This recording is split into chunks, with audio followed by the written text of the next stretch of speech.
बिस्मिल्लाहिर्रहमानिर्रहीम। अस्सलाम वालेकुम। लास्ट टाइम हमने इक्विलिब्रियम कांस्टेंट का जनरल एक्सप्रेशन अखज़ किया था। आज हम उसी से रिलेटेड कुछ एग्जांपल डिस्कस करेंगे। यानी अब हम कोई स्पेसिफिक रिएक्शन के लिए इक्विलिब्रियम कांस्टेंट के एक्सप्रेशन को अखज़ करने की कोशिश करते हैं। पहले रिएक्शन के अंदर जैसे कि हम देख रहे हैं जी, इसमें नाइट्रोजन को रिएक्ट करवाया गया है ऑक्सीजन के साथ और रिवर्सिबली ये रिएक्ट करके हमें बना रहा है जी NO, यानी नाइट्रिक ऑक्साइड जो है इसकी फॉर्मेशन हो रही है।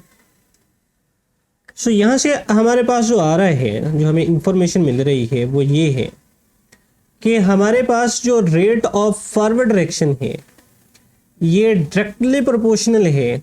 रिएक्टेंट में हमारे पास है नाइट्रोजन, इसकी कंसंट्रेशन, और ऑक्सीजन इसकी कंसंट्रेशन के ये डायरेक्टली प्रोपोर्शनल।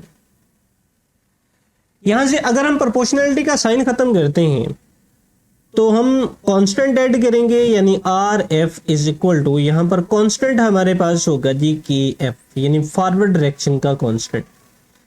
ये हमारे पास आ जाएगा जी नाइट्रोजन की कंसंट्रेशन एंड ऑक्सीजन इसकी कंसंट्रेशन। ये हमारे पास आ गई जी क्वेश्चन नंबर 1। अब रेट ऑफ रिवर्स रिएक्शन हमारे पास होगा, यानी हमारे पास है जी रेट ऑफ रिवर्स रिएक्शन। ये किस पे डिपेंड करेगा जी? ये हमारे पास प्रोडक्ट की कंसंट्रेशन पे डिपेंड करेगा। और रेट ऑफ रिवर्स में हमारे पास कंसंट्रेशन है जी नाइट्रिक ऑक्साइड की NO, यानी इसकी कंसंट्रेशन के डायरेक्टली प्रोपोर्शनल है। और यहाँ पर इसकी कंसंट्रेशन और जो इसके नंबर ऑफ मोल्स हैं वो हम लिख देंगे इसकी पावर। इसी तरह से अगर यहाँ से हम प्रोपोर्शनलिटी का साइन खत्म करते हैं तो यहाँ पर हम कांस्टेंट ऐड करेंगे और यहाँ पर हमारे पास कांस्टेंट होगा जी KR, यानी रिवर्स रिएक्शन के लिए जो कांस्टेंट है वो वाला हम इस्तेमाल करेंगे। अब ये वाला आ गया जी हमारे पास NO, इसकी कंसंट्रेशन का स्केल। ये आ गई जी हमारे पास इक्वेशन नंबर 2। तो यहाँ पर हम सेंटर में एक लाइन लगा लेते हैं जी इनकी सेपरेशन के लिए। सो ये हम जो है वो यहाँ पर लाइन लगा दें। अब अगर हम ये कहें जी कि हमारा रिएक्शन जो है वो इक्विलिब्रियम पर पहुंच गया है, यहाँ पर हम लिख देते हैं जी एट इक्विलिब्रियम, यानी इक्विलिब्रियम की हालत में। अब ये हमारे पास क्या होगा जी? ये होगा जी रेट ऑफ फॉरवर्ड रिएक्शन, ये बराबर होगा जी रेट ऑफ रिवर्स रिएक्शन की। अब वैल्यू यहाँ पर पुट कर लेते हैं। फॉरवर्ड रिएक्शन के लिए भी वैल्यू पुट कर लेते हैं और रिवर्स रिएक्शन के लिए भी कर लेते हैं। फॉरवर्ड रिएक्शन के लिए हमारे पास है जी KF, साथ में हमारे पास है जी नाइट्रोजन की कंसंट्रेशन एंड ऑक्सीजन की concentration is equal to KR हमारे पास है, यानी KR कांस्टेंट रिवर्स रिएक्शन के लिए, और साथ में हमारे पास है जी NO, इसकी कंसंट्रेशन का स्केल। अब क्या करते हैं जी? अब जो कांस्टेंट है उनको एक तरफ ले जाते हैं और जो कंसंट्रेशन है उनको दूसरी तरफ ले जाते हैं। सो KR इस साइड पर है, जब ये इस साइड पर जाएगा तो ये जाकर डिवाइड हो जाएगा, यानी ये हमारे पास आ गया KF over KR is equal to, ये हमारे पास है जी NO, इसकी कंसंट्रेशन का स्क्वायर, और ये वाली कंसंट्रेशन जब इक्वल के साइड पर आएगी तो यहाँ पर आकर डिवाइड हो जाएगी। ये हमारे पास आ गई N2 की कंसंट्रेशन एंड O2 की कंसंट्रेशन। अब हम ये जानते हैं जी कि KF ओवर KR ये इज इक्वल टू KC होता है, यानी कांस्टेंट जब कांस्टेंट से डिवाइड होता है तो एक नया कांस्टेंट आता है। सो यहाँ पर इनको दोनों कांस्टेंट को अगर हम डिवाइड करते हैं तो यहाँ पर वैल्यू आएगी जी हमारे पास KC, यानी इक्विलिब्रियम कांस्टेंट। ये किसके इक्वल आ गया जी? ये नाइट्रोजन ऑक्साइड यानी NO, इसकी कंसंट्रेशन का स्क्वायर, और नीचे हमारे पास है जी नाइट्रोजन की कंसंट्रेशन एंड ऑक्सीजन की कंसंट्रेशन। ये वाला इस रिएक्शन के लिए हमारे पास इक्विलिब्रियम कांस्टेंट के एक्सप्रेशन आ गए। मजीद दूसरे रिएक्शन के लिए हम देखते हैं जी। दूसरे रिएक्शन में इसको ऊपर कर लेते हैं जी थोड़ा, यहाँ पर जो है वो इसको हम ले जाते हैं जी। दूसरा रिएक्शन है जी हमारे पास अमोनिया की फॉर्मेशन के लिए। अब अमोनिया की फॉर्मेशन के लिए हम इक्विलिब्रियम कांस्टेंट के एक्सप्रेशन जो है वो यहाँ से अखज़ करेंगे जी। सो सबसे पहले यहाँ पर सेम हम वही काम करेंगे जी कि सबसे पहले क्या काम किया जाएगा, सबसे पहले इनका रेट ऑफ फॉरवर्ड डायरेक्शन निकाला जाएगा और इनका रेट ऑफ रिवर्स डायरेक्शन जो है वो निकाला जाएगा। सो यहाँ से हमारे पास अब इसका रेट ऑफ फॉरवर्ड डायरेक्शन जो है वो डायरेक्टली प्रोपोर्शनल आएगा जी नाइट्रोजन की कंसंट्रेशन यानी N2 की कंसंट्रेशन और हाइड्रोजन की कंसंट्रेशन। अब हाइड्रोजन के साथ नंबर ऑफ मोल्स जो हम इस्तेमाल कर रहे हैं वो 3 कर रहे हैं जी। सो वो 3 के कहाँ पर जाएंगे जी, वो इनकी पावर में चले जाएंगे। सो यहाँ से अगर प्रोपोर्शनलिटी का साइन खत्म करें तो RF is equal to constant add करेंगे KF जो कि फॉरवर्ड डायरेक्शन के लिए कॉन्स्टेंट है, साथ में हमारे पास आ जाएगा जी N2 इसकी कंसंट्रेशन एंड हाइड्रोजन इसकी कंसंट्रेशन का, ये आ गया जी हमारे पास Q। ये वाली आ गई जी हमारे पास इक्वेशन नंबर 1। अब रेट ऑफ रिवर्स डायरेक्शन के लिए निकाल लेते हैं। So rate of reverse direction ये डायरेक्टली प्रोपोर्शनल है NH3 इसकी कंसंट्रेशन का क्यूब। सो यहां से अगर प्रोपोर्शनलिटी का साइन खत्म करते हैं तो ये हमारे पास आ जाएगा जी KR is equal to constant आ जाएगा जी KR और साथ में हमारे पास है जी NH3 इसकी कंसंट्रेशन का स्केल। सॉरी यहाँ पर हमसे क्यूब लिखा गया जी, यहाँ से इसको जो है वो हम ये रेज कर लेते हैं जी और ये हमारे पास यहाँ पर भी आ जाएगा जी स्केल। ये वाली आ गई जी हमारे पास इक्वेशन नंबर 2। सो सेंटर में लाइन लगाते हैं जी इनको सेपरेशन के लिए। अब हम अगर हमारा रिएक्शन जो है वो अब इक्विलिब्रियम की हालत में पहुंच चुका है तो अब हम क्या लिखेंगे, यहाँ पर लिखेंगे जी एट इक्विलिब्रियम, यानी ये हमारे पास आ जाएगा जी एट इक्विलिब्रियम। इक्विलिब्रियम की हालत में क्या होता है जी, इक्विलिब्रियम की हालत में रेट ऑफ फॉरवर्ड डायरेक्शन ये बराबर होता है रेट ऑफ रिवर्स डायरेक्शन की। वैल्यूज इनकी पुट कर लेते हैं।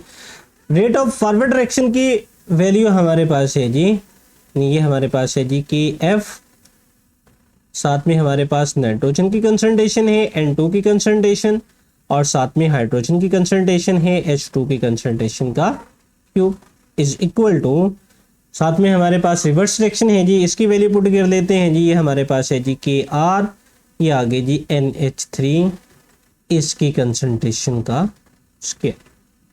कांस्टेंट अब एक तरफ ले जाते हैं, कंसंट्रेशन दूसरी तरफ ले आते हैं, ये हमारे पास आ गई जी अब KF over KR is equal to, यहाँ पर हमारे पास आ गई जी अमोनिया की कंसंट्रेशन NH3 इसकी कंसंट्रेशन का स्केयर ओवर नाइट्रोजन की कंसंट्रेशन N2 ओवर हाइड्रोजन की कंसंट्रेशन का cube.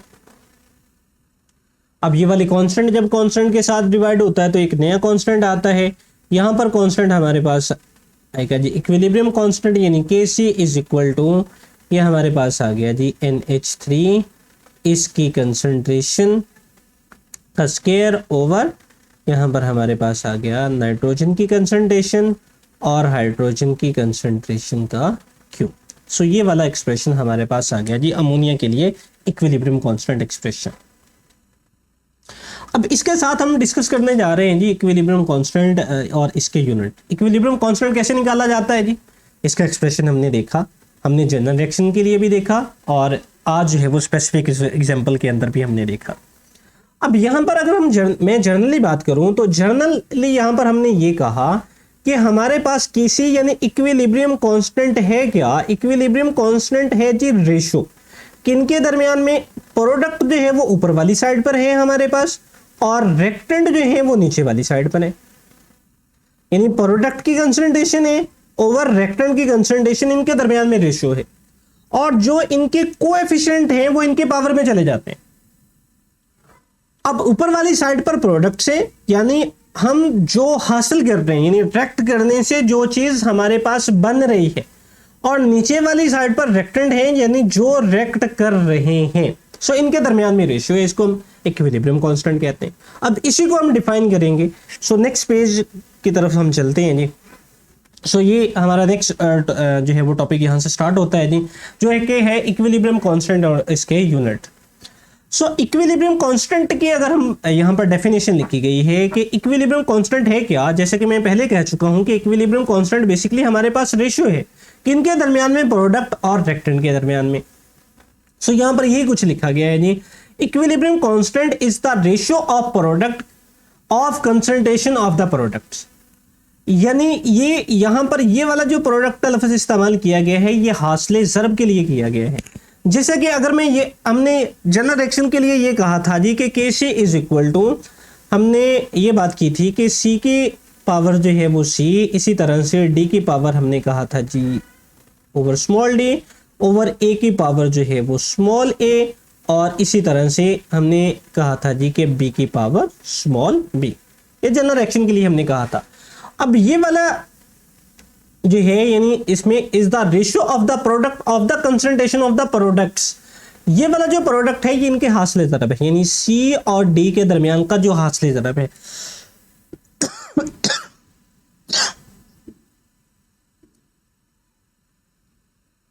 Of the concentration of the products, of concentration of, ये वाली प्रोडक्ट किसको रिप्रेजेंट करती हैं, ये वाला जो हमारे पास जो एक्चुअल प्रोडक्ट है यानी जो रिएक्ट करने से बनती है सी और D, raise to the power of the coefficient, और इनकी जो पावर होंगी, नंबर ऑफ मोल्स होंगे, कोएफिशिएंट होंगे, वो कहां चले जाएंगे जी, इनकी पावर में चले जाएंगे। To the product of the concentration, यहां पर अगेन प्रोडक्ट, अब प्रोडक्ट्स की बात कर रही है, नीचे जो रेक्टेंट मौजूद है इनके हासिले ज़रब की, of the concentration of the reactant, reactant की हासिले ज़रब की कंसंट्रेशन की, और इसी तरह से इनकी पावर जो इनके कोफिशिएंट है वो इनके पावर में चले जाएंगे। सो ये इसको जो है वो डिफाइन किया गया है।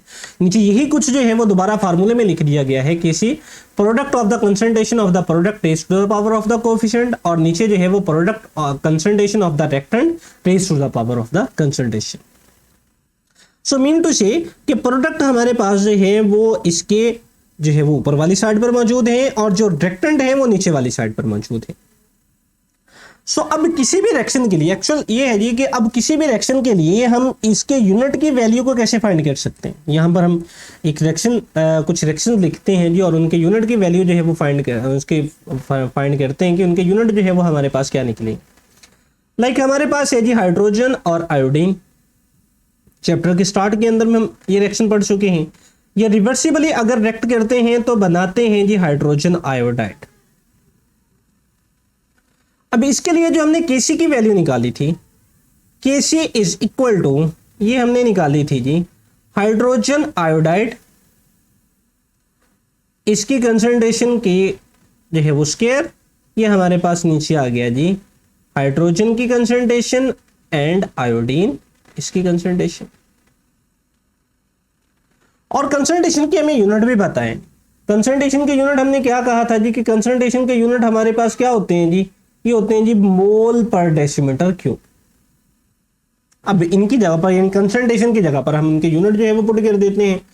सो यहाँ पर हाइड्रोजन आयोडाइड की कंसंट्रेशन है जी, सो ऊपर हमारे पास आ गया जी, ये आ गया जी मोल पर डेसीमीटर क्यूब, इसका हमारे पास आ गया जी स्क्वायर, ओवर हाइड्रोजन की कंसंट्रेशन है जी, ये भी हमारे पास आ गई जी मोल पर डेसीमीटर क्यूब, और साथ में आयोडीन की कंसंट्रेशन है, ये भी हमारे पास आ गई जी मोल पर डेसीमीटर क्यूब।